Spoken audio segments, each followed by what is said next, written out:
as a non-native English speaker to talk to other non-native English speakers. So great, I like that. So thanks for inviting me to the team from ACM and the Agile Turkey Summit. I want to talk about organizing for complexity, and that is, it's the topic of this talk for the next 60 minutes, and it's also a book. And I am pleased to announce that we will have, in the afternoon, we will have 350 copies to give away for free of the book to you. So almost everyone here in this room will get a copy of the book in English if you like. I hope you like it. Yeah? So, now we have some technical troubles, but nothing serious. So I want to talk to you about how organizations will change over the next years or the next decades. 15 years into the Agile movements, 15 years since Agile has been invented, so to say, we now know a lot about how Agile, the impact, the positive impacts that Agile can have on teams and on software development and on project work. But I think what we still haven't found out enough about is about how to change entire organizations. I know also that a lot of you struggle with the question, how do I transform my organization? How do I make my organization or other organizations or client organizations more agile as a whole, not just within software development teams? So I think internationally, right now, we are all struggling with this same question, how to make entire organizations much, much better. And to understand this question about how to create the agile organization, we have to take a different approach. We have to learn a lot more about change, not just about more effective software development teams and working and team interaction, but about what makes an organization tick like it is ticking, you know? How to change entire systems. And my background has been for 11 years to work on entire organizational change. I can tell you that I have failed a lot during this time. And I have come from a movement that at the beginning, about 15 years ago, we asked ourselves, is it possible to have organizations without any planning, without annual planning, without strategic planning, without all this target setting and negotiation? And we found that it is possible, and from that we started discovering there is a whole new way of organizing entire organizations, and I want to share that with you. So this is about how to face complexity, and let's first understand why our organizations, why our companies are not that good at facing complexity. And to do that, I would like to invite you to travel back 100 years in time. 100 years ago, management was invented. Who was the inventor of management? Who knows? Frederick Taylor. Who else?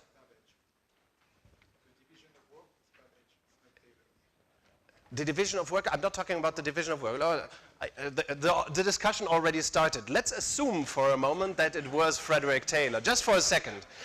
Our friend here in the second row is already complaining about what I'm saying. I didn't even start. What the fuck? We will become good friends. Yeah. Also, just as a side note, I heard Tony's wife broke her leg. I'm very sorry to hear that. I broke my leg as well. That's why I'm sitting. I've got my RoboCop leg on today, so that's why I'm not standing up, not meeting any of you here on the floor. So let's just start with Frederick Taylor. For a while, if you can tolerate that, my dear old friend. So Frederick Taylor, about 100 years he had a great idea that became the DNA of organizational management and organizational leadership. Frederick Taylor had this idea that was revolutionary at the time, to liberate the work from the thinking. That was the idea, to divide the thinking from the doing and to put the thinking on top of the doing. Before Frederick Taylor, in the manufacturing age, until the 1900s, in organizations, everybody was allowed to think and had to think.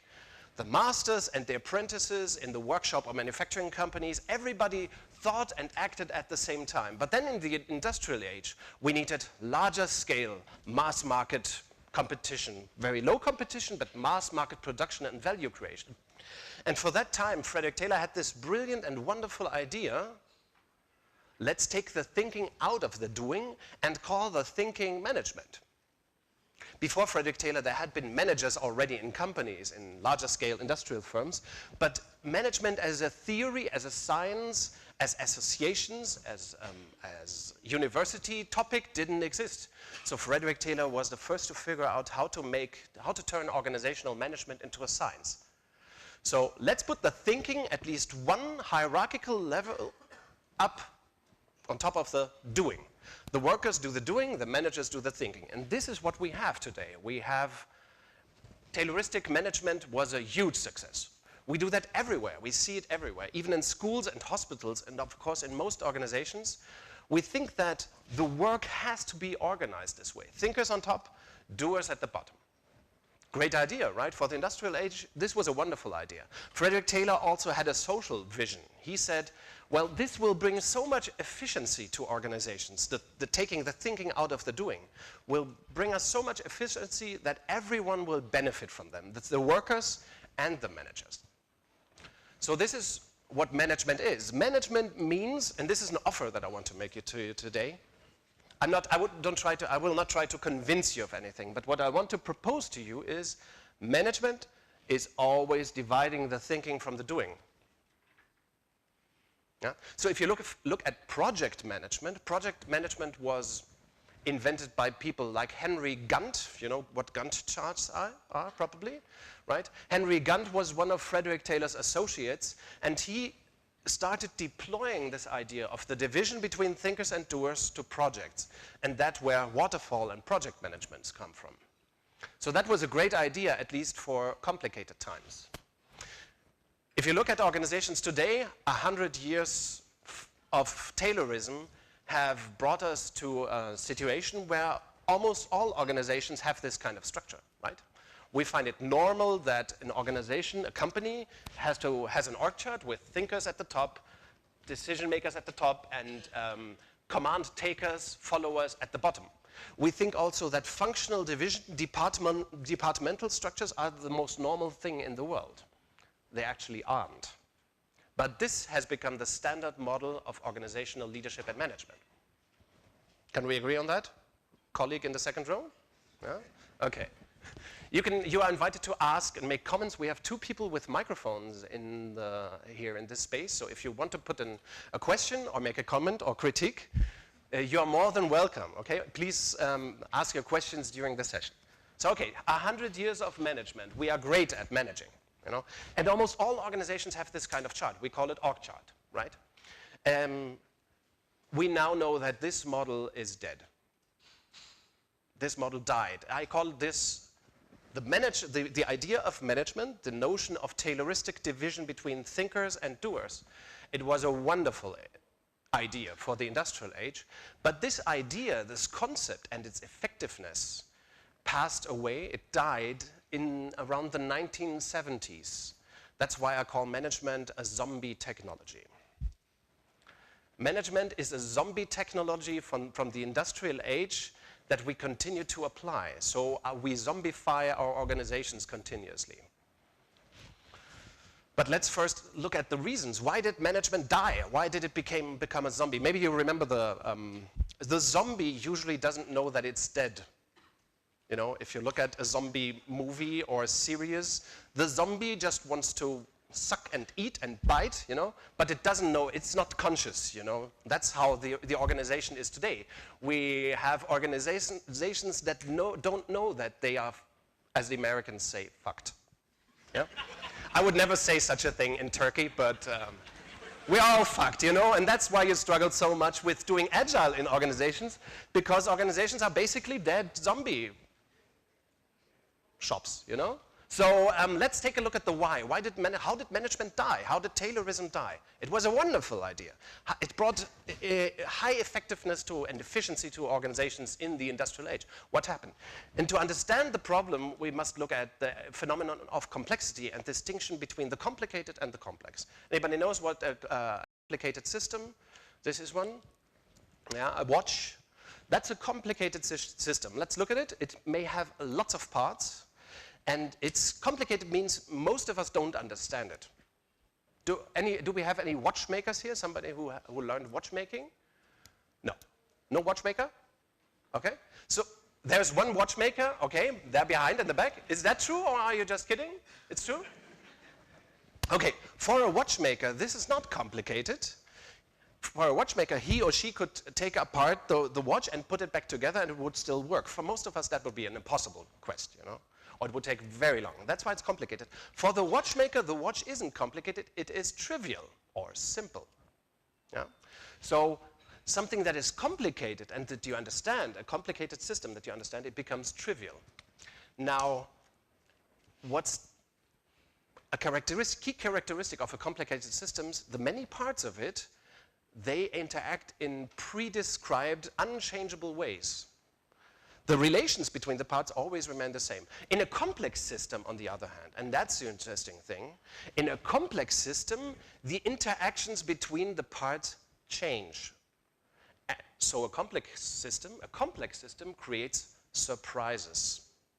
Not a watch. If a watch creates surprises, it wouldn't be a good watch. It would be broken, kaputt, as we say in German. You know? A complicated system, it creates certainty, previsibility. You can forecast, you can make prognostics, you can estimate. It is rather nonsensical to do estimation in complexity. Now, what has happened over time, first let's take a look at a complicated system. If we think that organizations are complicated, we will do what's shown on the left. We need managers steering the employee, pre-describing, you know, giving the employees plans and targets and control their work hours and give them little incentives. So if you do more of that, you get more of this. If we use a Tayloristic approach, a management approach to management, and also to project work, we have this kind of situation on the left. Managers at the top, managing the non-thinking worker, bees, software development, amoeba, you know, non-thinkers at the bottom. That worked wonderfully well until a certain point of time. It has never really worked in software development because software development is about surprises. It always creates surprises. That's why waterfall and project management were never good approaches to software work. So if we have a complex system consisting of human beings, what we need is not managers managing the underlings, the workers or software developers. We need to work on the interactions between the parts. It is not even important who the boss or the manager is. In complexity, we need to improve the interactions between the parts. In complicated systems, it's often just enough to interchange some person or people. Yeah? In complexity, we have to work on the interactions, which basically means if we want agile organizations to happen, we don't have a people problem. We have a big, huge, messy communication problem. In complexity, we must work on the interactions. We don't have to train people that much. We need to work on better communication. Now, with work, and I come from a complexity theory background, from systems theory. In systems theory, we learn that work always have these complicated parts and complex parts. So if you look at your work, or at a team's work, or an organization's work, or some friend's work, there is some parts that are complicated and repetitive and that could be standardized and even codified. And there are always these other parts that are alive and you have to deal with surprises and you cannot repeat what you just did. So when writing an email, of course, there are complicated parts and we want the software, the Outlook software or whatever software it is, to do that. For example, if I write emails to a guy named Martin frequently, I want Outlook to recognize that when I type just M, that I may want to write the email to Martin. I want the complicated stuff to be done by the software. Yeah? But writing an email to Martin and to understand the emotions that might be involved, the problems and what he may understand or not, that is the complex part of the communication, right? So work always has these two sides.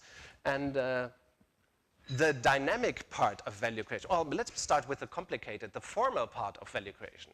It can be solved by machines. The dynamic part of value creation can only solve by one mechanism, human beings.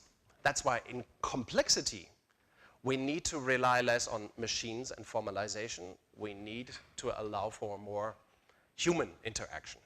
That's, of course, what Agile brings to project environment, whereas Waterfall tried to minimize the influence of the human being, Agile maximizes influence of the human being, and that is just adequate to higher levels of complexity. So let's take a look at history and markets. Look at pre-industrial age, before Frederick Taylor's time, before the industrial age, until the 1850s and 900s, so 100 and 150 years ago. We didn't even have real markets. We had only local markets. So a violin manufacturer in Istanbul wouldn't compete at all with a violin manufacturer in the next city or in the next town. Everything was done local. The sourcing of the materials, for example, if you wanted to build a violin here in Amsterdam, you had to take care of the woods. You had to produce your own wood and the paint and all the materials that you needed for producing the product, because we didn't have global logistics and transporting technology and production technology. So that was the manufacturing age. Local markets, no competition. We had one violin maker or maybe two in Istanbul, and they didn't even compete with each other. It was great at the time. Well, a little simpler, right? Also, demand was highly customized. So for every customer, we would produce individualized, customized goods. Yeah? If a family ordered a set of chairs, the next family who would order another set of chairs would want it in a different kind of material and with different insignia and details and totally different. So highly local value creation in the manufacturing age, highly customized production and value creation. Then came the industrial age. For the first time, mass markets evolved, and we had global markets, but they were loose. They were dull and spacious with little competition. We had monopolistic and oligopolistic markets. For this time of growing, exploding mass markets, Taylorism was the perfect solution. It was a perfect organization technology. Let's do more efficiently, faster, without the thinking in most parts of the organization. Yeah? What we now have is something different, and this is what happened in the 1970s. In the 1970s, we went from spacious and dull, exploding mass markets, a wonderful time, by the way, that was a great time, to crowded, fast-moving, dynamic markets where every entrant in a new market would compete intensely with the others. So today, we all struggle with the fact that another organization's or company's idea affects us immediately. That is why we got it back to high levels of complexity and dynamic in value creation. This is not something that I want, that you want. It is not good, it is not bad. This is an historical fact. In the age of crafts manufacturing, we had highly complex value creation, little complicated parts of value creation that could be standardized. That's why there was no use for software or norms or formalization. Then we went to the industrial age, where for the first and maybe the only time in history, we could reduce complexity to a very small level. The little complexity, or the little thinking necessary to deal with complexity could be done by managers. Those were great times in the industrial age. And then, with the advent of companies like Toyota, we saw that, okay, complexity is back. Toyota was one of the first companies that we knew about that could do mass production in a highly customized way. Every car that would come from Toyota's plants would be a different car, or every car that would come off the production lines would be different than the other. So they could handle huge levels of complexity, and they were one of the first big production companies to give the thinking back to their workers. So at Toyota, if you look at Toyota, everyone is supposed to do the thinking and the doing. It is not Tayloristic anymore, not divided between thinkers and doers. Everyone at Toyota, even in the production sites, has to think and act at the same time. That's where concepts like Kaizen, Kanban, just in time, Nemawashi, etc. came from. All those are concepts that were originally invented in the 1960s and 50s by Toyota. So this is where we stand. This is not good or bad, it's a historical fact. Complexity is back. Well, you can like it or you can hate it, it's what it is. This is also what I always tell my clients if they ask me, do I have a choice? No, you don't have a choice.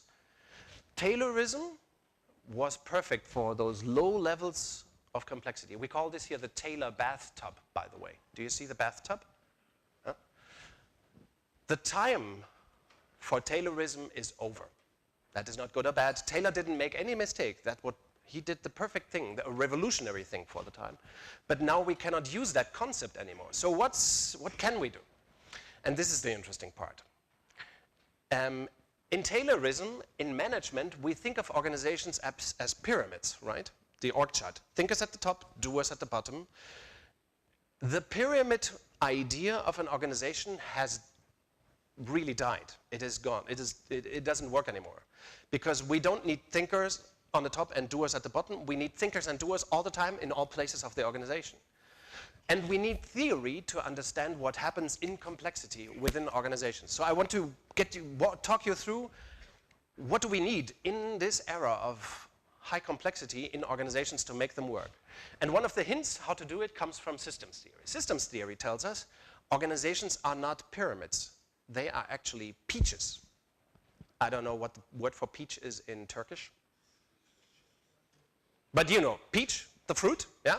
So core and fruit, you see it here, right? In systems theory, well, it's just a metaphor, right? From pyramid to peach. This is the peach model. In peach organizations, they have a center and a periphery. What we learn in systems theory is no top, no bottom. It is inside out and outside in. And outside of any organization, there's something wonderful, beautiful. It is called market. So those are the three things that we need to explain organizations in complexity. Center, periphery, market, or the other way around, because market is powerful, right? Clients are in charge. In highly competitive, fast-moving, dynamic, globalized markets, markets create the dynamics that organizations have to respond to. No? The organization has something like a skin, yeah? The peach has a skin, and inside the organization there's a distinction between center and periphery. What's the big difference between center and periphery? Only periphery has market contact. And we will see the consequence of that here. So this is how Taylorism worked, or this is how management works. So look at this. This could also be a team eventually, but let's look at entire organizations. There is a client here at the lower left. A client comes to the organization, wants something, that's an impulse for the organization. In Taylorism, we think that those people in the periphery are dumb worker, non-thinking idiots, quasi-almost robots, you know, this kind of stuff. So in Taylorism, I don't say that it is like that. In Taylorism, we take the information to the center where the smart people are, yes, to the top of the organization, so to say. And a decision is made, an order or command is given back to the periphery, and then there can be execution. You see that? So we have to always do these steps, you know, make central decisions, give the order back, bring the information to the center first, and so on. So this is wonderful as long as stimulus, all stimuli from the market are the same, they are constant, less competitive. This has worked wonderfully during the industrial age. Now, this means that in Taylorism, the center has decision-making power. Right? Very easy. Organizations, Taylorist managed organizations are centralized. That's like in waterfall or project management as well. So this is how we did it. Now, the problem is that in complexity, those impulses from the clients become more varied, more frequent, more dynamic, more unknowable. And so we have that problem that more and more impulses would have to be taken to the center and the whole steering idea of organization. This is the steering idea of organization. The center steers the periphery.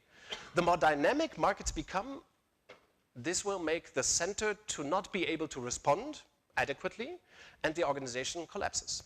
That's what happens at Microsoft and IBM and all those big hierarchical companies. And it's not really, I'm not criticizing it, it's just a matter of fact. Organizations that think that they can still steer from the inside out will collapse. More often than not, the organization doesn't even notice, because people at the center or at the top of the pyramid, they think that more steering, more commanding, more controlling, more planning will help, which it does not, as we know from Agile, right? Okay, any questions? Comments? All right, all right. Think about comments for the next time I ask. In complexity, stimuli from the market become more diverse, more competitive, more and quicker. So the only way for an organization to respond adequately to these higher levels of complexity is to give the periphery this decision-making power, to decentralize decision-making. It's the only way. We need thinking and acting people in the periphery. We actually need also to recognize that people are sometimes, they have different roles. Everyone has roles that might be central, serving the periphery, and sometimes peripheral, serving the external market. And we always need to decentralize decision-making. That is not because I like it, because it's better or more beautiful or softer. No, it's none of that. It is just necessary. When market dynamics become more complex, we have to decentralize decision-making to the periphery. And what this leaves, what the center should do is just help the periphery wherever it cannot do something by itself. So this is not steering, this was steering. This is radically decentralized sense and respond organization. That this works better, we know it from Agile. Right? That this works better for projects, we have learned that from Agile and Scrum. But that it is also the case for entire organizations, we still have to learn a lot more about it. So, like it or not, our organizations will decentralize. They are forced by market dynamics to decentralize their decision-making. There's no way out of moving from the left model to the right model. It's not a choice. The choice is about when you start to do it, and if you can do it. Organizations like Google, obviously, have tackled that. They have never really gone very far to the left to command and control management. So some organizations like Toyota, Google, Southwest Airlines, or Aldi in Germany, they have figured the right model out some time ago. All the others will have to figure it out. One of the consequences of thinking about peach organizations is that functional division and departmental structures don't make much sense here. If you think about this kind of organization, if you have, does any of your organizations have a sales department, sales area or sales function? You are in trouble, you are fucked, because that's a function structure, right? If you have key account managers, you are in trouble. If you have annual budgets, incentive systems, you are also in trouble. We will see more about that. If you have an org chart, you are actually very much in trouble already. So all these concepts from the Taylorist world, they don't make much sense in this world here. In this world, with center and periphery and powerful dynamic markets driving organizations, we don't need functions. Functions was a great idea from the industrial age. Today we need empowered, almost highly empowered autonomous peripheral teams acting like little businesses, like mini enterprises. That will mean that they will all do their own sales eventually. That they will be much more functionally integrated. So we have to move from central steering, central governments and steering and coordination to direct market-like organization and coordination between teams. Central coordination is a luxury that organizations in complexity cannot afford anymore. So if today you have bosses coordinating, that's beautiful and luxurious. It's posh, but it's also stupid, ineffective, and too costly. Not because I say so, because complexity doesn't allow for that kind of luxury anymore. Also, functional organizations, again, this idea of having sales and a back office and then the developers at the side and department, that was wonderful, and with bosses on top who do the coordination. But in the future, we obviously, because of complexity, we have to move to a structure that is more like, okay, mini enterprise 1, mini enterprise 2, mini enterprise 3, and they all have capabilities to do their own business. What they cannot do on their own, then we have to have some central support, but that's it. And we also already see how that works in practice. But first of all, I would like to do a little exercise with you. You all have these Post-its with you. Hold them up, please. One pink and one yellow. Does everybody have one? You also need a pen in a few seconds. It's a very, nobody will die. Yeah, so don't worry, nobody will get hurt. And the results, we will keep them a secret. Nobody would talk about them, so nothing bad can happen, okay? First, I want to explain what this is about. If I tell you about the organization of the future, you may say, okay, that's possible at Google, but not with our organization, you know? So let's talk a little bit about humans, people, you know, human beings. And one of the concepts that I like from the 1960s, a motivational theory from the 1960s about human nature. It comes from Douglas McGregor. Anybody heard about theory X and theory Y? The concept? Okay, that's good. It's famous here in Turkey as well. That's very good. In 1960 or 1961, a book was published by Douglas McGregor, an American professor and academic, brilliant guy. And it was called The Human Side of the Enterprise. In that book, Douglas McGregor distinguishes between two ways we look at people, at human nature, the nature of people we deal with. And this was groundbreaking work, very polemic. People discussed it and keep discussing it. McGregor says there is one theory about human nature that is X and one that is Y. They are just different. The names are not important if it's X, Y. The names are not so important, but the important thing is that we have those two theories about human nature in our heads and hearts. I will explain them briefly. Theory X, you surely know this concept. It says people dislike work, they find it boring and will avoid it if they can. So in terms of direction, people must be forced or bribed. You know, forced by power or bribed with money to make the right effort. People would rather be directed than accept responsibility, which they avoid. Motivation, this is very important, right? People are motivated mainly by money and by fears about their job security. How is this concept of motivation called? There is a scientific name. This is called extrinsic motivation. Yeah? So theory X assumes people need to be extrinsically motivated to make an effort because people dislike work. You know, it's logic. Also, there is an assumption about creativity in theory X that says most people have little creativity. Only some of us have creative potential when it comes to getting around management rules. Yeah? Okay, so that's theory X. Now take theory Y. It's very different. They don't mix. Theory Y says people need to work to feed themselves and their loved ones. So we all need to work to make money. But actually, people want to take an interest in their work. People are not motivated by money, according to theory Y, but people will direct themselves toward a target that they accept. They will seek and accept responsibility if the conditions are right. And now look at this, the motivation. Under the right conditions, people are motivated by the desire to fulfill their own potential. How is this concept of motivation called? Intrinsic. Yeah. Theory X, extrinsic motivation is necessary. Theory Y, intrinsic motivation, it resides in people. We all have it. That's what theory Y says. And an assumption about creativity. Creativity and ingenuity are widely distributed among people. They are widely present in people and grossly underused. So theory Y says people have, almost all people, or maybe all people have creative potential. It is not very effectively used by organizations.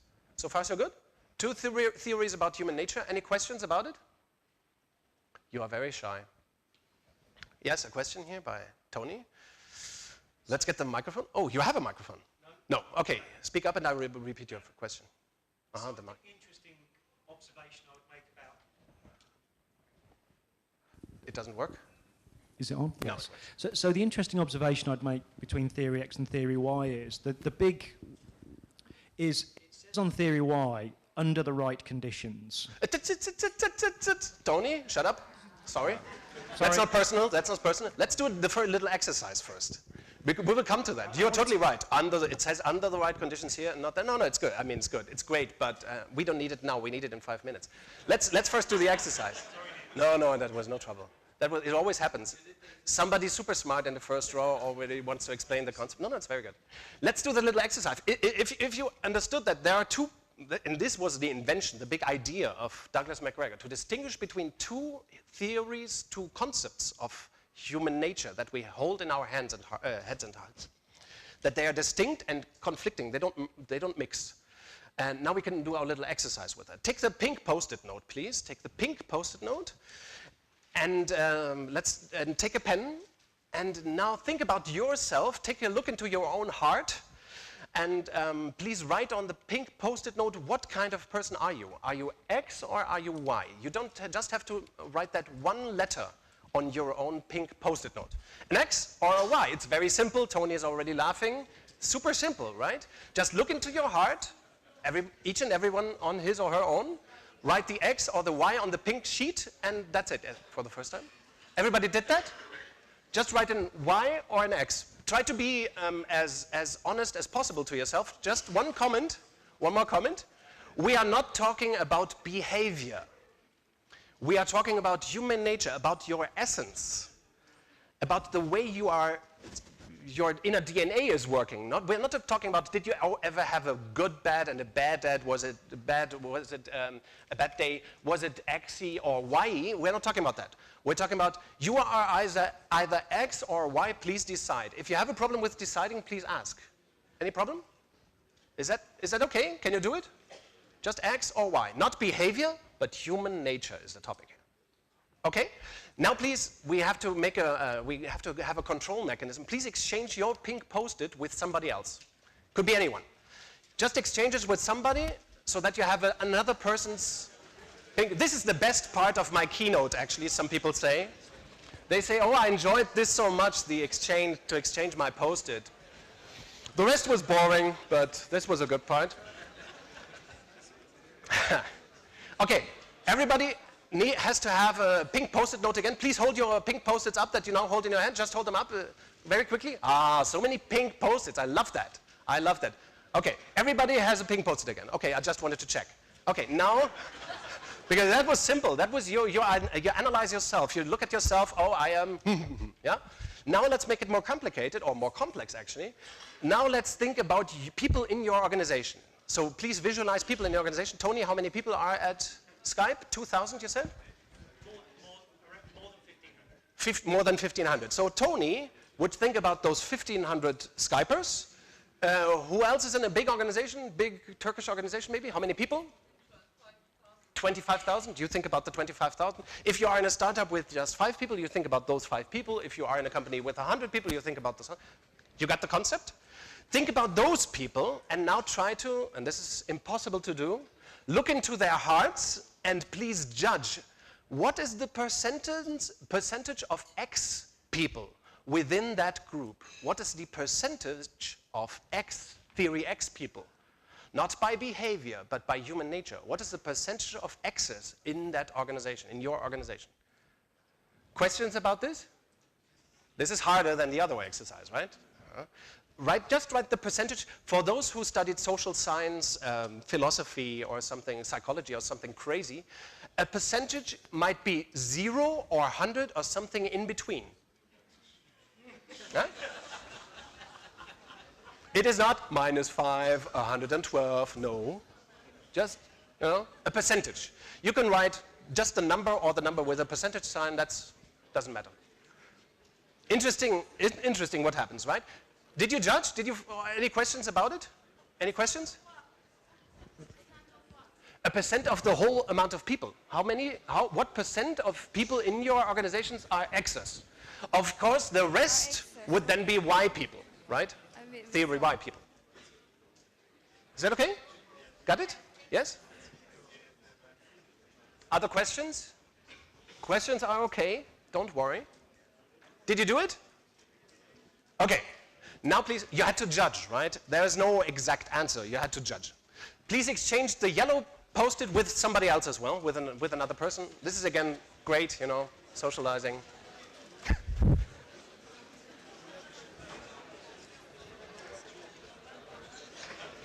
Okay. Stop exchanging. Just give it to somebody else. Take another yellow post-it. Okay, this is so great, right? The interaction. All right, let's analyze. Let's analyze the results.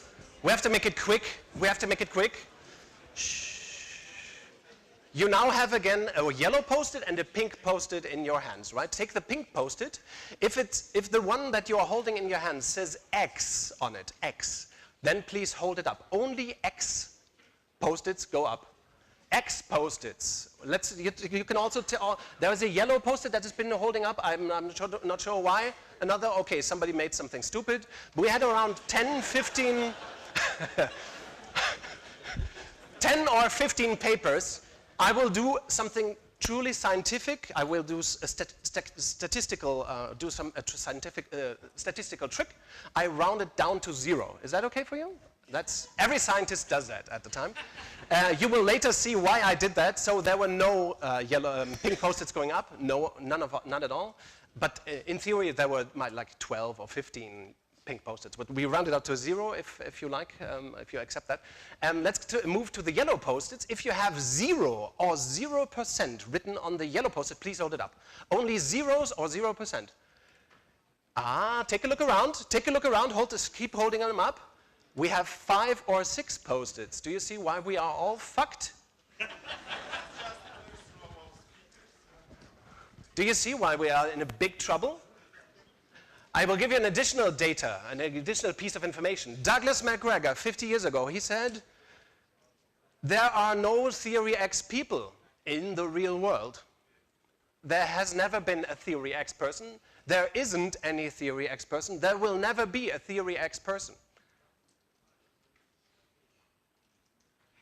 It cannot be. There is no theory X person. What happens is that the theory X person only exists in one single place that we just located. All of your heads. Your heads. That's where the theory X person resides. We know, usually we could do a lot of debriefing and conversation about it. I will propose a conclusion and an analysis of what we just saw. We know of ourselves that we are theory Y people. We look into our hearts, we know that we are theory Y persons, right? We understand our motivations, our intents. When we look at other people, we don't see their intent. We only see their behavior. We watch other people's behavior. It's like pornography. Yeah? We have this behavior porn in organizations all the time. So we watch people's behaviors, and then we conclude, oh, that is a dumb, fucked up, shit, idiot, doesn't understand, doesn't work my way. I don't just get him. He's a fucked up X, fuck up, idiot, stupid bastard. That's why I put him under management surveillance, and that's why we perpetuate Taylorism. What do you think what the fucking problem is in our organizations? Why don't we have agile organizations? Because we all produce the illusion in our heads that other people are just idiots. I mean, theory X people. Not idiots, really, but yes, somewhat driven just by money and fear, and we have to use that. That, according to Douglas McGregor, in the industrial age, that's what he actually wrote about this phenomenon. In the industrial age, we imagined people as little educated, which there were at the time, little educated, ignorant, little enabled even to work the machines. And that's why we imagined people as theory also historically. We didn't have democratic societies at the time. I mean, now we have moved on 100 years. Societies have changed, education has changed. We have educated people, but we still cling to the notion that other people are just theory X idiots. And how will you build a great agile organization if you don't believe in the most basic assumptions about human beings, that is that they want to fulfill their own potential? I mean, science has proven theory Y, upside down over time, even brain research, if that exists. But all the motivational research, organizational research, group psychology, individual psychology, we have proven over and over scientifically that though among these two theories, just one is appropriate and adequate, and that is the one on the right, theory Y. There is no such thing as a theory X person. And what Tony brilliantly mentioned before is, of course we can make people behave like theory X idiots. It's very simple, actually. Just create the conditions, bad conditions, a bad context, then people will behave accordingly. If we create command and control pyramids, people will behave like stubborn, stupid idiots. If we do waterfall, project managers-driven software development, then most software developers will stop thinking, not because they are dumb, but because it's smart to do so. So our organizational systems produce the behaviors we actually don't want to see. We are fucked, you know? And that is why this is the hammer and screw problem, right? For a hammer, every problem is a nail. But not all problems are nails. Our problem is not even the humans in our organization. our problem is that the systems, the contexts that we have created over a long time, and that we think from the industrial age experience, we think that have been successful, those systems perpetuate the wrong behaviors and the organizational stupidity. We don't have a people problem, we have the systems problem. And let's take a look at that. This is my $1 million slide, I like to say. It contains some of the practices that you might know. Do you recognize any practices of these that you have in your organizations? Yes? I hope so. Yes? No, I don't hope so, actually. I hope that you wouldn't. I would hope that you didn't have these practices. Because they are all based on theory X, the human nature assumptions. All these practices assume that people are demotivated, lazy, somehow stupid, unwilling, and that they have to be forced or bribed to develop an effort. Many, or actually most of the organizational practices, management practices that we know are based on theory X. The only problem is that there is no such thing as a theory X being. We Xify them, we zombify people by stupid practices, and this is just the beginning. In the book that you will get, you will find lots more of these practices. Stupid practices like annual planning, or what I like best is performance appraisal at the top. Does anybody have that in your organizations? That is like you talk to your wife or girlfriend, boyfriend, husband, whatever it is, or a lover, yeah, and say, honey, come up here, it's time for your annual performance appraisal.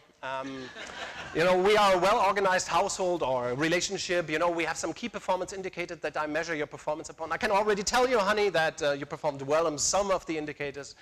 We wouldn't do that kind of crap with our loved ones, but in organizations it's totally normal because we assume, okay, theory X idiots, we have to do it. To force or bribe them, you know. So all these practices are highly questionable. They are even unethical. But why? There's another reason why we are stuck in command and control pyramid organizations that are difficult to turn agile. And the second reason is organizational evolution. This is a concept by a guy, an Austrian, Friedrich Glasel, who explains that we actually have three organizational types or phases that an organization could go through. And the first one is obviously the startup phase. That's happy family, small, high social pressure, beautiful, chaotic as well, high energy. Everybody's doing everything, you know, it's highly decentralized and that everyone can make important decisions. If we fight, if we have a disagreement, if we fight, we all go to the pub and drink as long as we haven't solved the problem. So if we get drunk at some point, you know, that's the kind of thing that a startup does. The big hairy problem is that then organizations, startup organizations, or pioneer organizations as we call them, when they grow, they develop this social problem. More people, and maybe some crisis on the course over time, and then we say, okay, we need more structure, and we build command and control pyramids. We use external consultants and best practices and implement in wonderful ERP systems and create the first travel policy and an HR department and a financial department and a sales department and have cars and rules and everybody can follow, and that's so wonderful, right? So what Mr. Glasel tells us about organizations is because of sidewind sensitivity, because of organizational growth and crisis, we tend to fall in the trap of command and control. It's what everybody does, right? According to Mr. Glasel, there is an alternative. We can remain there forever until the organization dies, or we can move to the so-called integration phase, or the beta phase, as I call it. I call the pyramid model the alpha model of organizational leadership, and the peach model is the beta model of organizational leadership. So we could create large organizations that keep the spirit of a startup, but they don't work as like an individual startup, of course. They would work like a network of mini enterprises or startups with highly decentralized agile decision-making and authority. Without the bureaucratic command and control processes and theory X-based management processes, we would need alternative practices, of course. For example, we wouldn't pay bonuses to people who perform well. An organization in the peach model, it actually recognizes that there is no such thing as individual performance. That's why individual bonuses and target setting are just toxic bullshit. So, sorry for that. Yes? In the industrial age, we assume that we have to motivate everyone. In theory Y and in the peach organization, we assume that we just have to give people boundaries and a good challenge to play with, and they will strive up on that. We also have to pay them a salary that should be fair and adequate. But people are not driven by the money. So we have to move from theory X to theory Y, from pyramid to peach, not because I say so, but because complexity has already done the job for us. The world has changed, organizations have not changed. We need much more transformation. If you work in a command and control pyramid organization, that organization already has transformed once from startup phase or pioneer phase to the differentiation phase. It happened secretly. I mean, Apple has gone through it. Microsoft has gone through it. You know, most larger, older organizations have gone through bureaucratization, this elementary type of transformation that we see all the time. That's where startups become boring command and control hierarchies. What we now have to learn is to transform organizations from pyramid to peach, or to help them remain highly decentralized organizations, to go from startup phase to peach.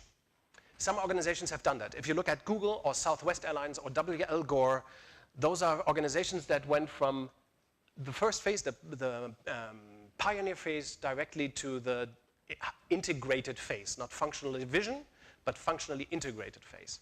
And there are also some organizations like Toyota, or a Swedish bank called Handelsbanken, or a Brazilian company called Semco that has become world famous.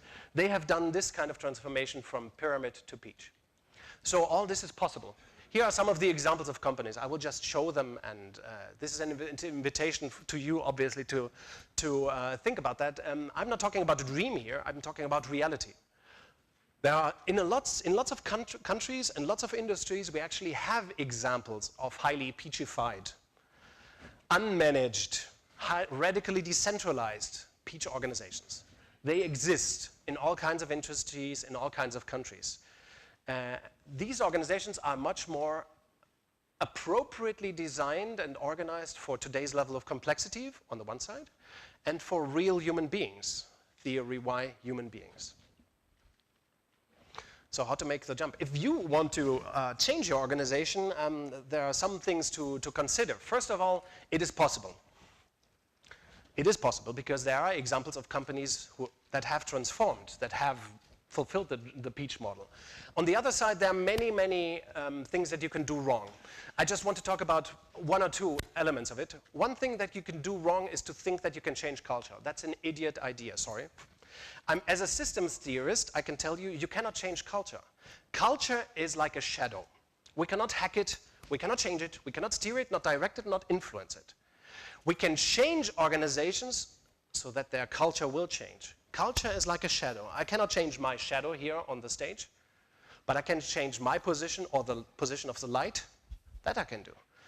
So instead of working on culture and complaining that culture is bad, stop that.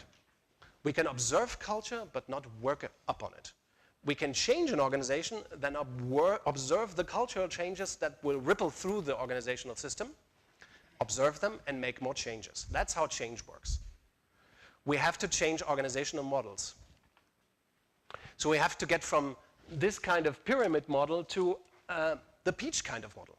From pyramid to peach, we need to understand how transformation works. And one thing that we discovered over the last 10 or 15 years is we need principles there as well. The Agile model consists of principles, and they are wonderful for project or software work, but we need a few more principles to transform entire organizations. For example, we have to think about pay systems. Let's take a look. Where is pay here in this list? Recognition, this is law number 8. Traditional organization relies on incentives. I will give Tony an individual target and an incentive so that he does what I as a manager want. That is perfectly suitable for a theory X Tony that doesn't exist. In a theory Y organization, we can still pay Tony and all others some variable compensation, but it should be more like profit sharing or giving Tony shares in the company, not like giving him pay for his individual performance that doesn't really exist. Because in systems, you know, performance is the result of interactions between the parts. In complexity, no Tony can perform alone. Complexity says that we will always see performance between people and from teams to teams, or from teams to the market. That's what the peach model is all about. So we have to move from this set of assumptions about organizations that are based on theory X and they are based on the assumption that organizations are complicated, manageable, steerable systems to a beta set of assumptions that are based on theory Y, human nature assumptions, and the assumption that organizations are living complex systems. So we need different kind of targets, different kind of pay, different kind of structures, a different mental idea about how organizations work. And then we have to change the practices as well. What I see a lot in Agile is we add great practices to an organization that it cannot really work with or deal with. So just adding Agile practices, of course, does not suffice. We have to take away other practices. Take budgeting, take planning, take strategic planning, or individual incentives or bonus systems. So we have to move from certain performance practices that most large organizations have developed during the industrial age or just out of fear or not knowing better, to better and more effective performance practices, like result sharing, like dialogue, creating dialogue and dissent and not performance appraisal, like comparisons between teams and peers instead of defining fixed set targets and linking compensation and bonuses into that. That is something that we cannot do anymore in the future.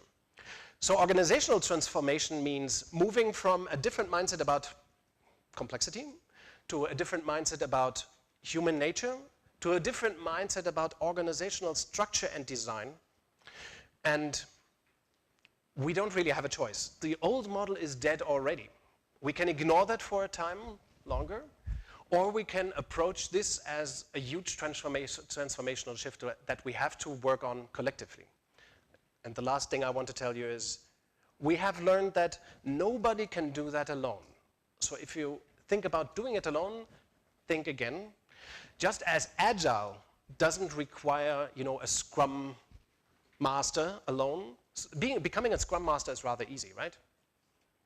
The difficult thing is to put it into practice collectively. We have to learn how to do this collectively with lots of people or with all people in an organization.